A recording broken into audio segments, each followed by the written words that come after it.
Ladies and gentlemen, welcome to the 22nd episode of your new favorite internet show, Visioncon Live. I'm your host, Zach Wilson, but you didn't come here to see me today. You came to see the man of the hour. He's Jet from Cowboy Bebop, A from Naruto, Barrett from Final Fantasy VII Advent Children, just to name a few.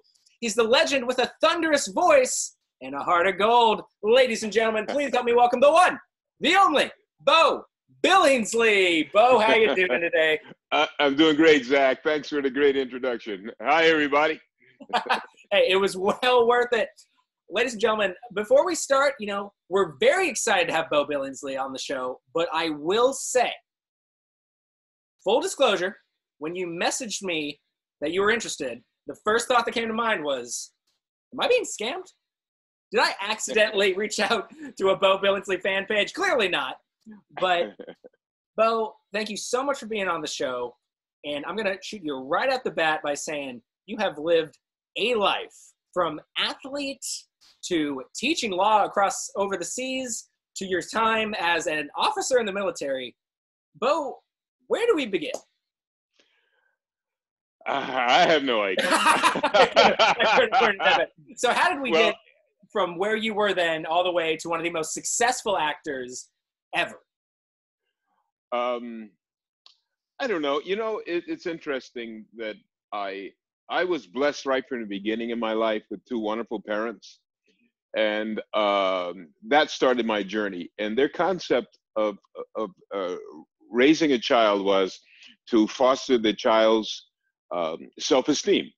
They felt that your accomplishments in life and your future success in life are based on your self-esteem.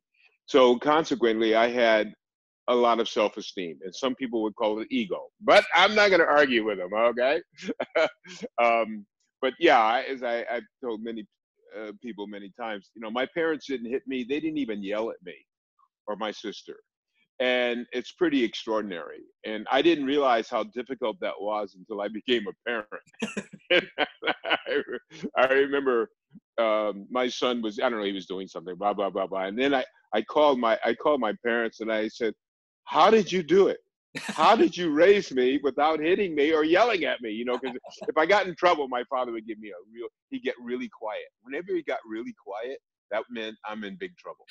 I got punished. They didn't hit me, but I got punished. And but so I called and said, how did you do this? It's so I remember my father was on my mother and I would do most of the talking, and she said, well, it wasn't easy. And then my father, I just hear him going,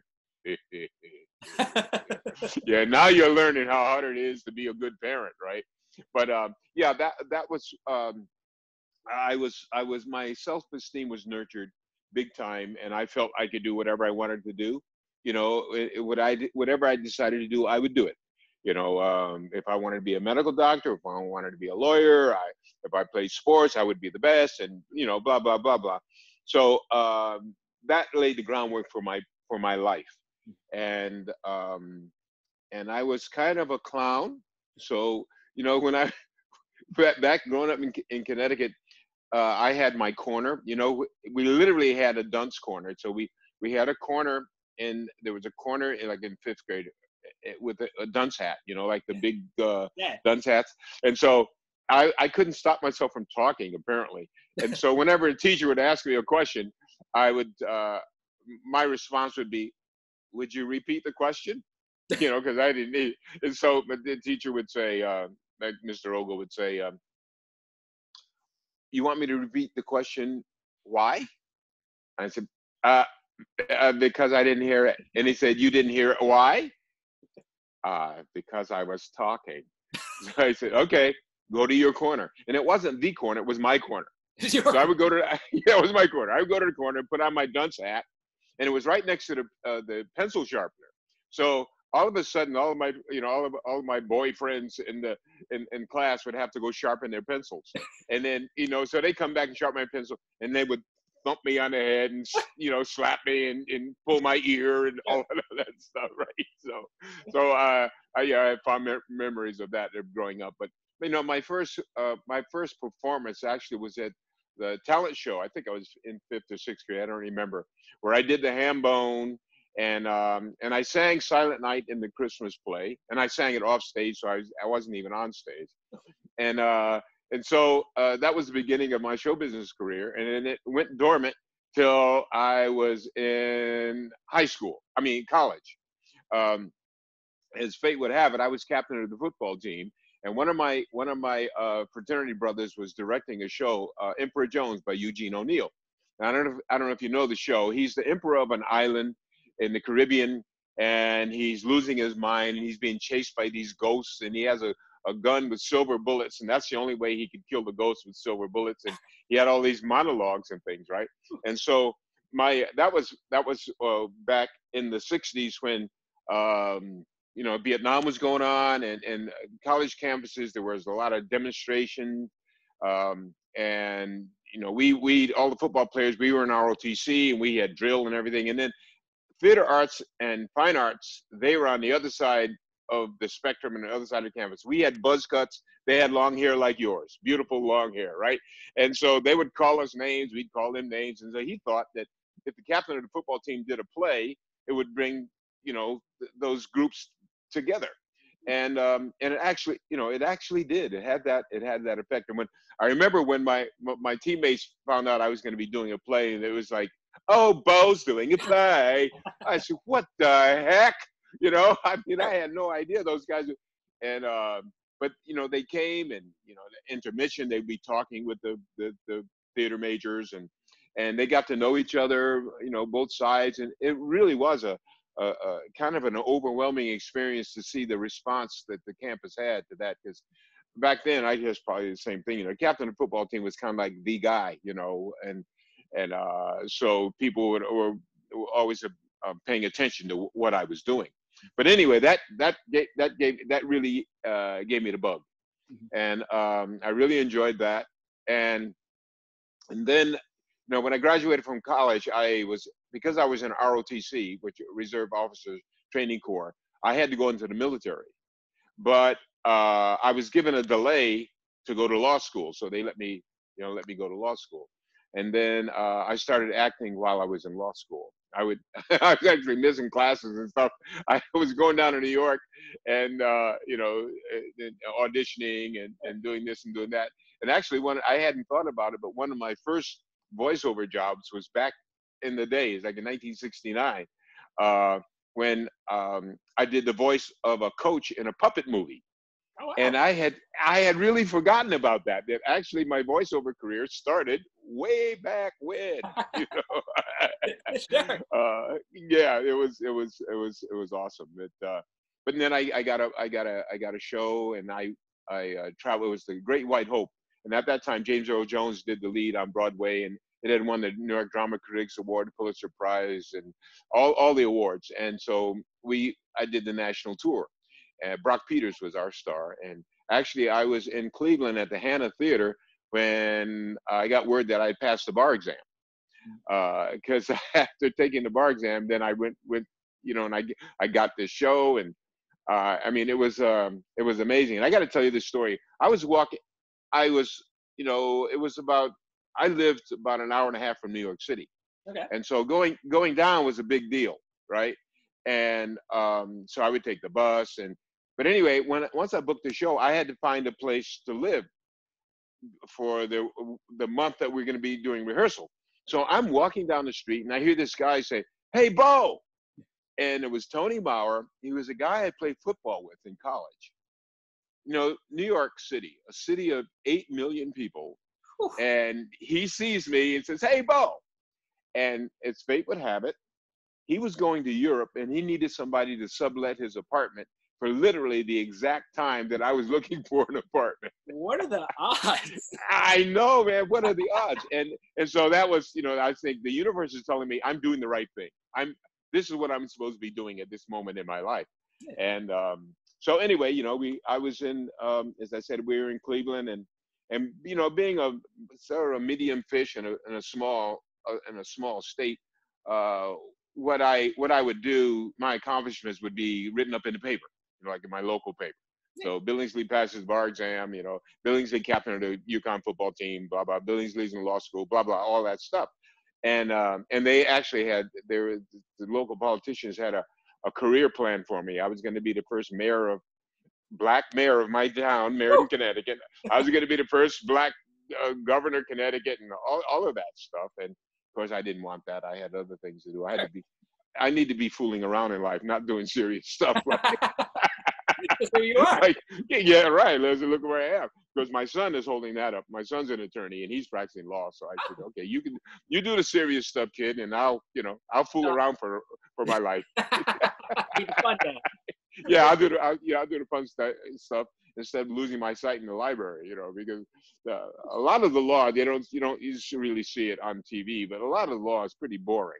I mean, it's not like they portray these exciting legal careers on TV. Mm-hmm. But anyway, so that was kind of the path, and then I went in the service after I did. I tried to get out of my obligation. I tried to get out of going in the Army. Sure. I contacted my congressman, but he said, no, they've invested money in you. You got to do this. I said, okay. Fair. And so I went in, and I had been at Fort Devens in Massachusetts for my preliminary training when I was a cadet, and then I went on active duty at Fort Lee, Virginia. And the irony of that is, Fort Lee, Robert E. Lee, there's that whole thing. But as fate would have it, my father, when he was in the service and during World War II, part of his time he was stationed at Fort Lee. So it was pretty cool. They say I'm at the same fort that my dad was. That was really cool. Yeah, it was really nice. And but anyway, when we finished our basic and then advanced training, I got orders to go to Vietnam, and so I talked with my dad, and because Martin Luther King said, those people didn't do anything to us. We don't have freedom in Georgia and South Carolina. Why are we going to go kill those people? And so I bought into that, and so I didn't want to go. And I talked to my dad, and some people were going to Canada to get out of it, but I had decided that I was prepared to go to the stockade, and be court-martialed because of my belief, and that war was wrong. But they came up with this program that nobody knew about. There was a program called Voluntary Indefinite, and they said, okay, if you give us an extra year, we'll send you to Europe instead. And I said, okay, all right, because I was supposed to be an advisor out in the village in the jungle someplace in Vietnam. So I'm thinking, jungle of Vietnam or Germany? Jungle of Vietnam or Germany? Germany, where there's no war going on right now, right? I wouldn't be killing people, okay? Or getting killed. And so I did that, and that's how I ended up in Germany. And as you mentioned, I taught for the University of Maryland because they have these branch satellites for the servicemen, so they can further their careers, their education, and get a degree. So I taught criminal law for a couple of years while I was there. Had some interesting experiences. I had a helicopter ride around the Berlin Wall. Oh, wow. Yeah, I was up in Berlin on a case. I was stationed in Frankfurt, and they sent me to Berlin on a case. And so every day at 10 o'clock and at 2 o'clock, we'd have a surveillance chopper that would go all the way around the wall, just checking stuff out. And so they said, you want to go? I said, yeah, I'll go. And, like a ride in the country or, flight around the wall. I'll do that.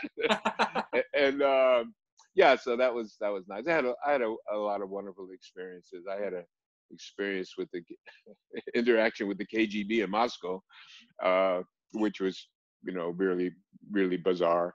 But I had, and oddly enough, I also, I did plays while I was there. Really? I did Bell, Book and Candle. I did Bad Seed, Street Scene, my first musical. And I did Dracula. I played the lead. I played Count Dracula. Yes. Awesome. Yeah, I played Dracula, and because the military has the special services and they put on plays. It's like community theater, but it was fun, and that was that's what pretty much convinced me that's what I wanted to do with my life after I got out of the military, you know. But I had a number of big cases, had murder cases. My last trial was a murder case. My last duty station was in San Francisco at the Presidio, and so and my last trial was a murder trial. And but then my parents came out from Connecticut to see me in action, right? Damn. And yeah, they had a chance. The judge made it a point. Made it a point to talk to them and tell them these complimentary things about me. So they were. That's one of the motivating factors of my entire life has been to make my parents proud. Aw. Because they were such wonderful human beings, and so I was raised with so much love and gentleness and gentle kindness, and so I always wanted to. I remember when my parents came over to visit when I was in Germany a number of times, and I remember I think we were in Paris, and my mother we were I think by the Eiffel Tower. My mother said, I read about these places in the books, but I never thought I'd see them. And so my heart is just beating. And yeah, and I remember whenever they didn't fly much, that generation didn't fly places. They take road trips. They take road trips, and I was able to, when I was in San Francisco, when they came out to see me in trial, I bought them first class tickets. So they and I remember it was on the 747, where they have the spiral staircase and go up to the bar up top. Yeah. And my mother said, "Yes, your father spent the whole flight at the bar." And I said, "Right on, Dad. Right on." Yeah. But that's and I've had some wonderfully embarrassing moments too, which is kind of highlights of my life, because it looks like I've had a charm. I have had a charmed life, but I've had my moments, like like fumbling the football at Yale Bowl in front of 50,000 people and losing the football game. I lost the football game. We lost that game. I was on the 6-yard line about to score, and I fumbled. I was playing quarterback. I fumbled the ball, and you talk about being embarrassed in front of like 50,000 people and getting booed coming off the field. No. Yeah, man, it was like that was a character. I was a character builder.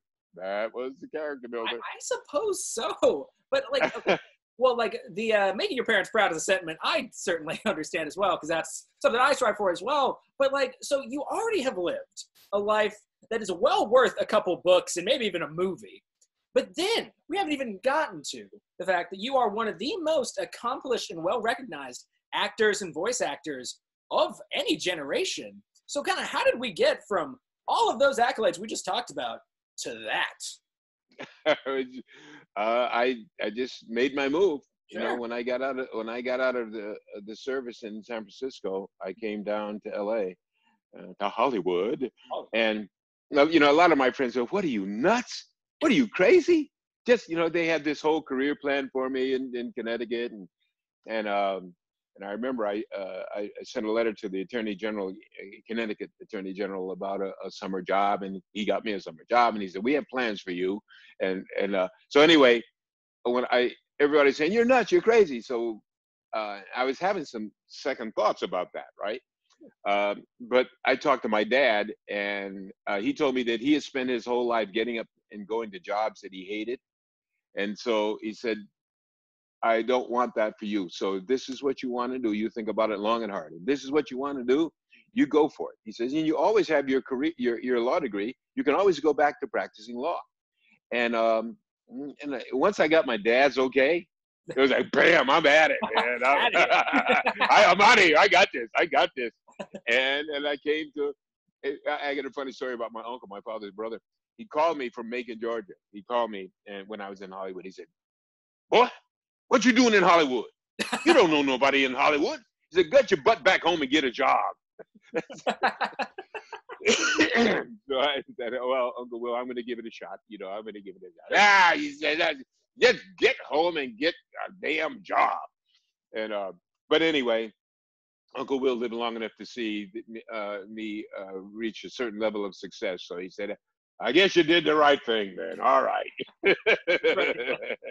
Yeah, yeah, yeah. Oh, my gosh. But it was kind of scary in a way because when I first went to New York, I mean, I had nothing invested. I didn't have any children or anything. But when I went to LA to restart my career, I had a family I had to support, and so that was some big time pressure on and so I went. I came to be in those days. People didn't start up a voiceover career. You didn't think that way. I came to Hollywood to be an actor, and I was fortunate to have success and to live a nice life, buy a house, put my kids through college, and do what I love. I mean, like you're doing what you love. It's a special gift to be able to actually perform your hobby and get paid at it. Something that you actually love what you're doing. Something I'm very blessed for. I will say, you've done a lot of acting roles, a lot of voice acting roles, which, let us be clear, guys, voice acting, acting, two sides of the same coin. But I will say a little funny, my mom is a huge fan of Bold and the Beautiful.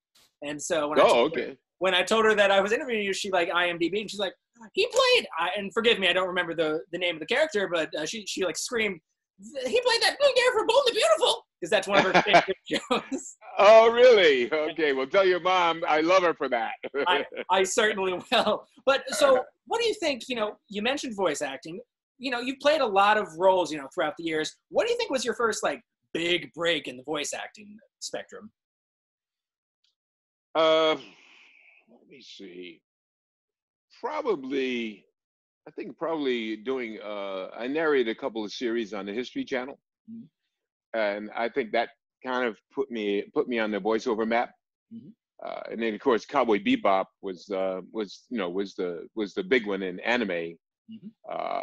But no, my voiceover career actually started. I said I did a puppet, the coach of the puppet movie, but it really started in the late '80s when my good friend Doug Stone, he was producing.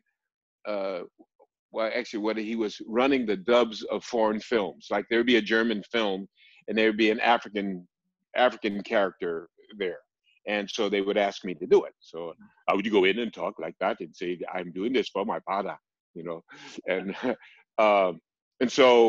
and then one day he said, "You want to do some anime?"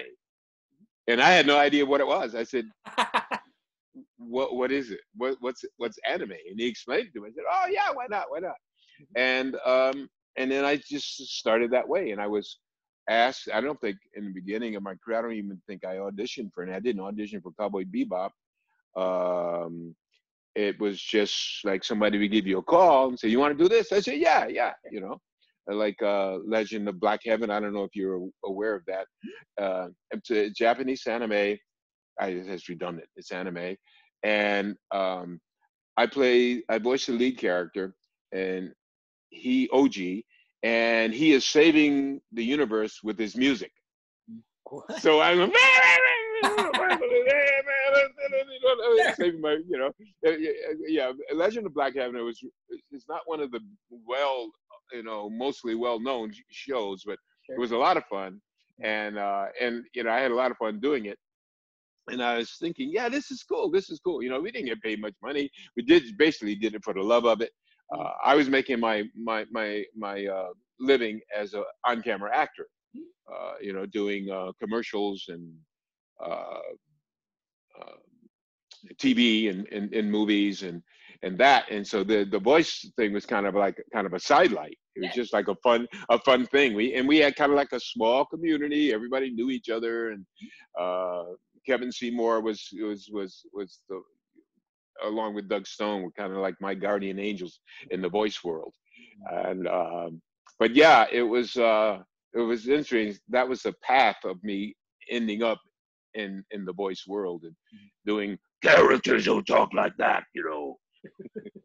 Sure. Well, but I can also do that. Don't worry, I can also do that. Woo, just on a dime. You mentioned Cowboy Bebop, which obviously everybody watching this either knows or at least has heard of. And, how was it playing one of the main characters of one of the most popular animes, and the one that honestly has bridged, the gap between, the West and, anime has gotten a lot of people. It's kind of the gateway drug, you know, for lack of a better term, to anime to a lot of people is Cowboy Bebop. So kind of, how was it voicing Jet Black, one of the main characters? Oh, it's just awesome, you know. And when we first started, you know, we did the series in '98. That was a long time ago. It was a minute. Yeah, and anime wasn't deeply embedded in our culture at that time. So I think Kevin asked me if Yutaka asked me, you want to do this character? I said, sure, love to do it.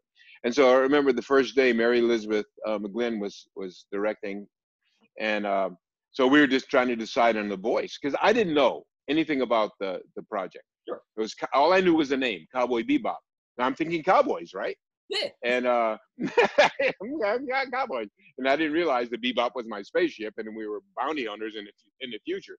But so my concept of the how Jet would speak was kind of like, well, he's a cowboy, so maybe he talks like that. You know what I'm saying? Sure. And he spits, and and so Mary Elizabeth said, probably not. Probably not, Bo. I don't think we're going. She says, why don't we do this? Why don't we just use your voice and just tweak it a little bit? And that's how we ended up with Jet Black. Hey, Spike, time eat, bell peppers and beef. But yeah, and when we were doing it, we had no idea. It was just another gig.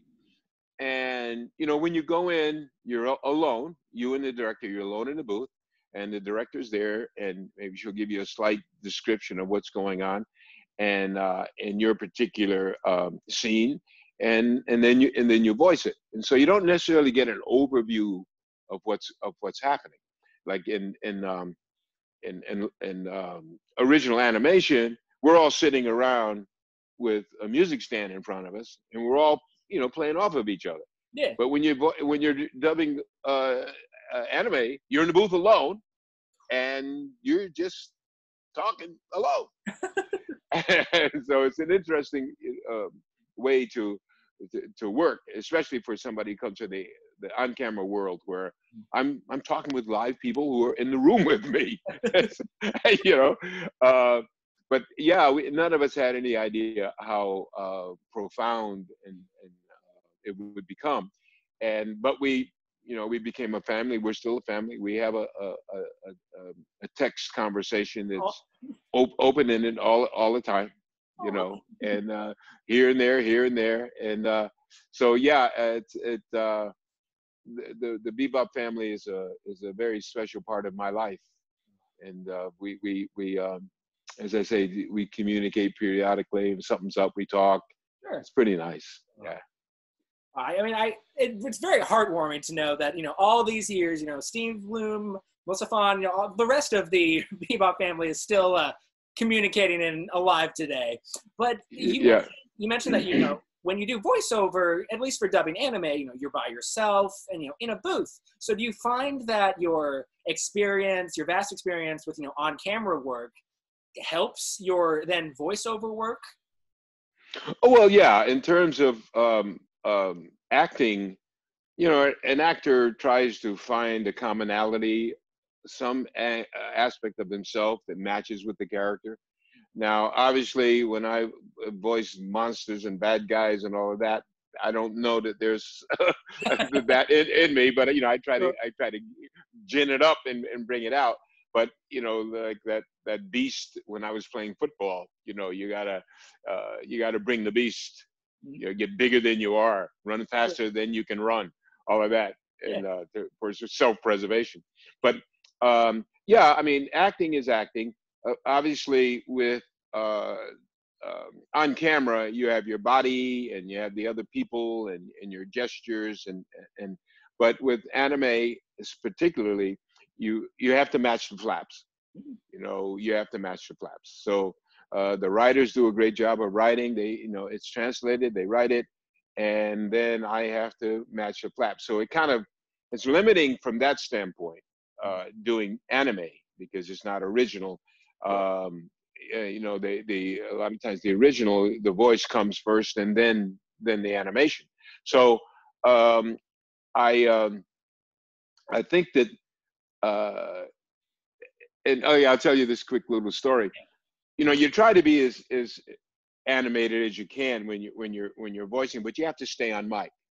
Sure. And so I remember one day, I worked before Steve, and Steve was going in the booth after me, and I decided I think I'd watch him. I want to watch him work a little bit. Yeah. And that was his first big role. And I mean, of course, Spike has all the karate stuff, and so I was curious to see how he did that. And what he did was he did all of this stuff, but he stayed on mic. And you know the bobbleheads, you know, like you put a bobblehead on your. I told Steve, you're the opposite of a bobblehead. You're a bobble body. Your head is still, and your body is just doing all of this stuff, but you're staying right on mic, right there. You know. Yeah. And Sure. it was, Oh my it's God. something to think about, right? Because Yeah. you know, if a voice actor is totally stationary when the animated character is moving and doing this, you'll hear it. You know, you'll definitely hear it. So we gotta have as much body involvement as possible, even though your body's not on camera Sure. and see it. And I remember that was back in the day when we used paper. Does everybody remember paper? Remember what paper looks like? So yeah, white stuff, right? And so we'd have the pages and pages of the script with the voiceover with the loops. And I remember I came in one day and Steve had written across one of my loops, said, "Hey Beau, Jet sucks." So okay, it's like that, huh? That's what it's gonna be, okay. And so I went forward in the script and I wrote by one of his loops, "Hey Steve, Spike sucks, and the Bebop's my ship." Just a whole back. Yeah, right. But yeah, we had fun. As I say, we've become a family, and it's a pretty special thing. And now they're doing a live action version of it, which is pretty cool, pretty awesome. I'm hoping it'll be good. I think it will be. Watanabe-san is one of the advisors, what I've heard, and they have excellent people. So I'm thinking it'll give Cowboy Bebop another life and extend on to the future. I don't think Cowboy Bebop will ever be a show that will die. Like when I interviewed Melissa Fawn for Virtual Visioncon, when I brought up, Cowboy Bebop, her face just instantly just lit up, and it's just stuff like that, and like getting people into the show. And just them just like connecting with it so well. It's just proof that, the show's never going to fall out of favor. But I did want to mention one thing before we go into the plug zone, guys. You've said multiple times during this interview, people have your life planned out for you, constantly all throughout your life. And, you've, told them time and time again, no, you're going to do what you want. And you certainly have lived a life that mirrors that sentiment. So for the folks watching at home, that have these dreams, be they, in the entertainment industry or starting their own business or, becoming a politician, and there are people out there, that are just kind of ragging on them or even just like trying to make their life for them. What kind of advice would you give those people? Okay. Cleanse your environment of the negative people, first of all. I mean, it took me a while to do that, but I realized there were some people in my life who were inserting negative into my environment. And so I realized that instead of coping with that, I'm going to have to say, so what I would say is, we're going to have to be friends from a distance, because your negativity is I don't want to be around your negativity. And so you need to have people in your posse who are supportive of you and who are happy when you have a success and not sad when you have a success. Because there are people who want to pull you back and don't want you to succeed because of whatever's going on in their lives. But if you have a dream, go for it. And I've had a number of relatives and other young people ask me about how to approach it. Well, my thought is, and these are my thoughts, is get an education in an area where you can make a living. You don't have to get a degree in acting to be an actor. study, take classes, do plays, um, work on your voice, work on your characters, and develop that. But as a young person, you have to consider how you're going to eat, how you're going to live. And so you can have an overlap, while you're doing your straight job, so to speak. If you want to become an accountant or whatever it is, and you do your voice on the side, because that's totally possible. And especially, as I say, my point of view was, I had a family I had to support. I had to feed my kids. I couldn't tell them, this is going to be a foodless week, kids. Yeah. Next week you'll eat, because right now Dad's pursuing his dream. But one thing you don't want to do is get to be my age and have regrets about, I wonder if I could have done this. I wonder if I could have done that. And so go for it, unless your idea is to be a criminal. Don't agree with you. Sure. There is a limit. Cut the criminal thing. Right. Don't let people hold you back, Sure. All right, guys. Well, if you guys have not already, plenty of you have already either messaged Visioncon directly your questions and comments for Beau Billingslea, or put it in the live chat. You still have time to do so, but it is your last chance, because, ladies and gentlemen, we're in the plug zone. Beau Billingslea. Now is your chance to promote, advertise, plug, whatever verb you want to use. Any social media accounts, anything you want to promote. The floor is yours. Okay, well, y'all can follow me on Twitter and Instagram. It's Beau Billingslea. Nothing secretive about it. It's Beau Billingslea. And Facebook. I've been a little late. I was a little late coming to Twitter and Instagram, so I don't have a lot of followers. So follow me. You might have some fun. And I got shows coming up that I can't talk about, which is pretty standard in the business with the NDAs. I'm on some shows on Netflix, The Last Hope, and I have some commercials running. I have 3 commercials running. The big one is Verzenio, which is a metastatic breast cancer commercial, which I'm very proud to be part of, to try to help save folks' lives. I've done some movies. You might want to come while you're imprisoned in your home to watch the movies. I was in American President, Halloween H2O, and one way back called Night Shift. If you want to see some fun, I had a big old booth.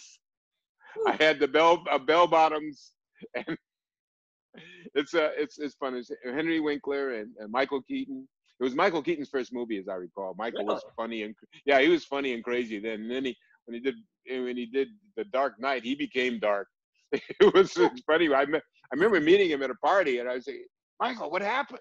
Because he was like, hey, what's that? We were being makeup, and he'd be telling jokes, because he was a stand-up, right? Yeah. And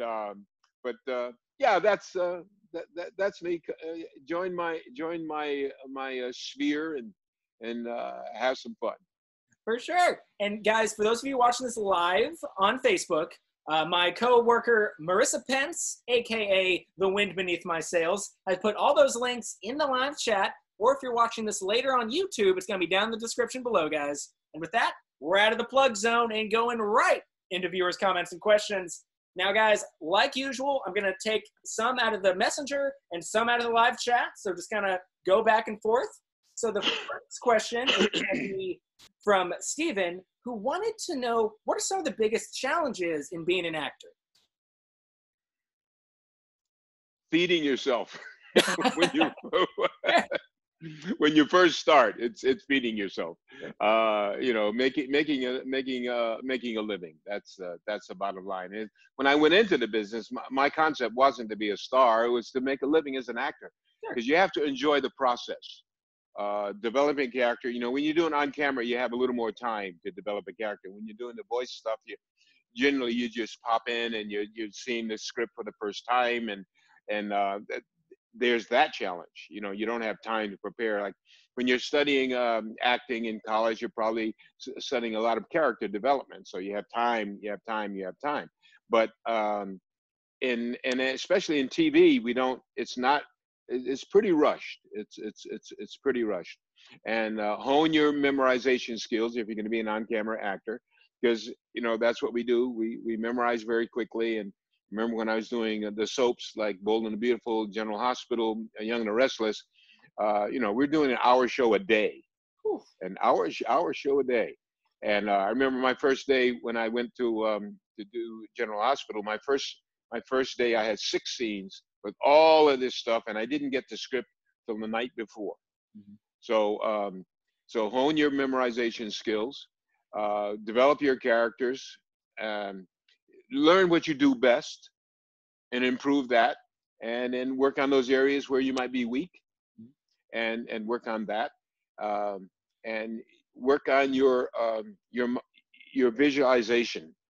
I've always been a visualizer. I was taught that by my parents, to see on my mind screen, to see what I want to memorize, to picture myself as a success.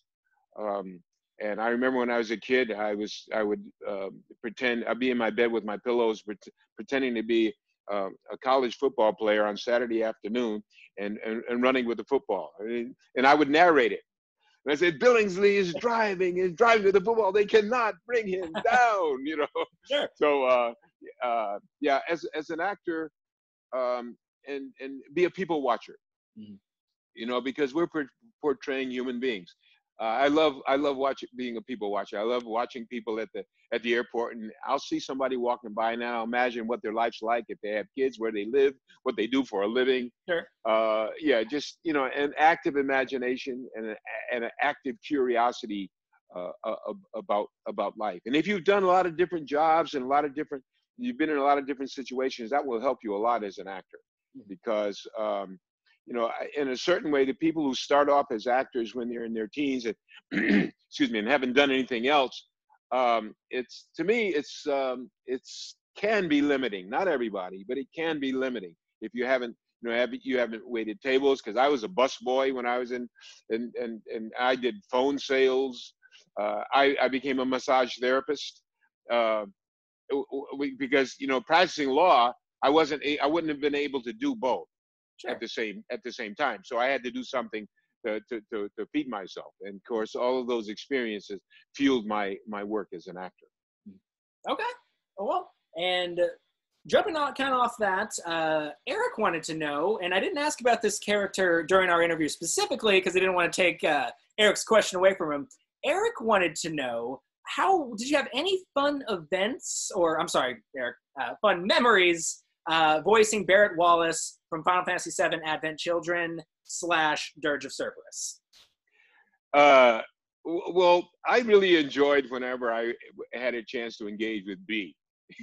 Because B, if I had another role that I would do in that show, it would have been B. I would have voiced B. For sure. Hey, everything's cool. Everything's nice. Yeah. Hey, where's B? You're always messing up, B. Straighten yourself out. So that was that. Yeah, that was my most fun times, is when I was interacting in one way or the other with B, or even talking about B. Sure. Okay. Okay. And actually, another question about A from Naruto is any fond moments from Naruto, and did you like interacting with B? Which I guess you kind of already answered. Oh crap! Yeah. I'm sorry. Ashley asked that. Yeah. Oh yes, Ashley. Obviously, I did have a lot of fun interacting with B, and the fight scenes. I enjoyed the fight scenes. It's kind of like when I started my acting career, I was a natural from the standpoint of just acting like a child who's pretending to be somebody. When you're a kid, you're playing war, or I ran around in the woods and we made forts, and we played cowboys and Indians, we played cops and robbers, we play war and pretend to be, and just pretending like a big kid. And so and I periodically have a dream that I was able to fly. I don't know what that's about, but I have a dream of that, about being able to fly. Sure. And so with the fight scenes, as the fourth Raikage, I really enjoyed, even though they could have been a little rough on the throat, I really enjoyed my ability to do kind of supernatural things. Yeah. I think that's just awesome to me. I guess I'm still a little boy from that standpoint, thinking about doing those things. It's so cute. Okay, well, jumping into the chat, Okay, so, and forgive me if I mispronounce your name. Unaleska wanted to know if I could ask you if you know anything about the remake of Final Fantasy VII, and if you'd like to voice Barrett again. Well, that's been done, and John Bentley voices Barrett in that in that project. So that's kind of a done deal. You know, I will always think of myself as Barrett. You know, when you do a role, it becomes like part of you, and it's like a child of yours or something. And it's a very weird situation to have somebody else voicing a role that you voiced, but it happens. And I'm not going to go into how it, you know, the politics of all of that, but yeah, no, John Bentley does, what I understand, does a great job. I mean, I've watched a trailer with him in it. I think he did what he was directed to do, and I think he did a great job on that. Well, yeah, no, he did a really good job, to be fair. I will say, though, I mean, you'll always be my Barrett, and you'll always be the Barrett that's on that wall scroll that's next to my wardrobe that I'm looking at right now. Oh, thank you. Thank you very much, Zach. I appreciate that. Of course. Okay, well, Chris asked, hey, Beau, what episode was the hardest to voice for as Jet in Cowboy Bebop? The hardest to voice? It's interesting because I've gotten the question of what was most fun, what was my favorite episode, but the hardest to voice, I don't know if I can come up with an answer to that. I can tell you about my favorites.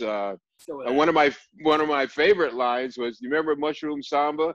We were eating the mushrooms, right? Forget. And you know, I'm talking to the bonsai tree, and then finally I said, who am I anyway? And I never thought I'd have an opportunity to do a stoned anime character, right? And of course that line when Jet, I think Spike asks Jet, what are we having for dinner? And so Jet says, shit taki mushrooms on ice. and I remember when I saw that line, I was thinking, oh, let me try it and see. Because, you know, you try things and, you know, they'll either use them or not use them. So I figured, let me give him that anyway. So I gave him the shit taki mushrooms on ice. And lo and behold, it made it through. So they actually, you know, they used that voicing of that line. And I also like the wait a minute, I forgot the name, when he goes back to Ganymede and to revisit to see his girlfriend and put all of that to rest. That was one of my favorite episodes because it was serious in terms of the human emotions, and I could dig into myself as a human being to come up with the emotions that were needed to further the story along. And so the Ganymede, what's it with a eulogy? I can't remember the name of it, but you probably know the episode I'm talking about. Exactly which one. When he throws the watch away and he puts that part of his life at an end. It's a powerful. But I didn't. Yes, it was powerful stuff, but I can't really say that I had any hard times doing Cowboy Bebop. It was like a love fest and a happy time. All right, we got time for 2 more questions, guys. All right, Nicole wanted to know, what is your favorite part about going to conventions? Oh, meeting the fans.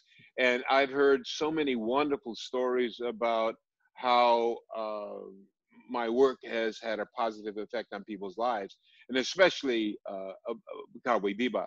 I love to when the fans come up to me, I ask that question if they don't offer, and it's very often it's offered to say how Cowboy Bebop helped them get through college, helped them get through a breakup with their girlfriend or boyfriend, and it's something that the convention culture has been such a gift, because before that started, we didn't have a face-to-face interactions with the fans. And that's the most wonderful part of and I usually get in trouble with the conventions because I spend too much time with each fan, and my minder will say, Beau, you need to move on. You got a long line. When I'm saying, well, they waited in line for an hour or two the least I could do is give them some time when they get here, you know. Yeah. But yeah, that's the best part, is hearing the fans' stories about when they first saw it, how they, you know, a friend told them about it when they were having a hard time. That's just probably the best part of my career, is to be able to interact face to face with the fans. Aw. All right. Well, rounding us out, Aaron, we're closing with you, buddy. Based on, and forgive me if I mispronounce this word, Ogremon saying he'll take vacation after battle with Leomon, would you want to go to Disneyland or Walt Disney World, and why? Aaron. Okay. So I'll answer that. Okay. So you know what he's asking? Well, I'm just going to say what my interpretation of the question is. For sure, go. That I would go to Disneyland, and I'll tell you why. I went to Disneyland in 1955, the year it opened. Wow. The year Disneyland opened, and that was a real big deal for somebody coming from Connecticut. I came out here with the Pop Warner All-Star football team, the 8 to 12-year-olds, and our little town. They sent us out here to Redondo Beach, and one of the activities they had is they took us to Disneyland. And I have to admit this, you know, people are going on the roller coaster and this and that and this and that. I got taken down by the teacups. What? You know, you know the teacups that spin like that. Right. I got taken down by the teacups. It was so terrible. It was so terrible. I got sick. But another angle on Ogremon, that little green guy. I remember I'd finished a session with Jeff Nimoy, and I came out of the booth, and he said, "Oh, Beau, can you do children's Walla?" And I had just been, "Hey, you know, yeah, you kids, blah blah blah." Yeah. And I said, "Well, I'll try it. I never thought about that. I'll try it." So I went back in, and he said, "So let me hear what you got." So I did. "Hey, where's everybody? Where are all the kids? I want to go with everybody. They're getting free candy. I want some too. I want some." He said, "Okay, we'll do it." So a lot of people don't know that actually I did some of the children's Walla, in addition to Ogremon and Sagittariumon, Parrotmon, Ohuramon. I think we all did about 5 or 6 Mons. I wanted to do Jamaican Mon, but they didn't have a Jamaican Mon. Opportunity lost. Yeah, opportunity lost. Well, last thing, you know, this isn't really a question, but I'd be remiss if I didn't say Trevor Smith wanted to chime in real quick, and he said that he enjoyed meeting you at, if I'm pronouncing this wrong, I'm sorry, Evilcon? Evilcon? Evillecon? Yes, it's in Illinois. I think Yeah, it's yeah. Illinois. He said it's still a fond memory of his to this day, is meeting you. Oh, I'm so happy. What was his name again? Trevor Smith. Trevor. Well, it was great meeting you, Trevor. I hope we had a chance to talk a bit, and thank you so much for chiming in and reminding me of that memory. I had a great time there. Well, ladies and gentlemen, unfortunately, we're out of time. So this has been episode 22 of Visioncon Live. Now, before we wrap things up, Beau, any final thoughts to leave us on? No, I just want to say I love you all, and it was great fun chatting with you, and I wish you all the best, Zach, with your podcast. Thank you so much. Well, ladies and gentlemen, this has been episode 22 of Visioncon Live. Make sure to tune in next time, which is going to be this Wednesday at 5 o'clock p.m. Central Standard Time, for my interview with Paul St. Peter, who's Yami from Bleach, Xemnas from the Kingdom Hearts series, Kurama the Nine-Tailed Fox from Naruto, just to name a few. But until next time, I'm your host, Zach Wilson, but much more importantly, this has been my celebrity guest, Beau Billingslea. Make sure to check out all the links of Beau's down below in the description. But until next time, guys, stay safe out there, and always remember, guys, that life is better when we've got friends to share it with.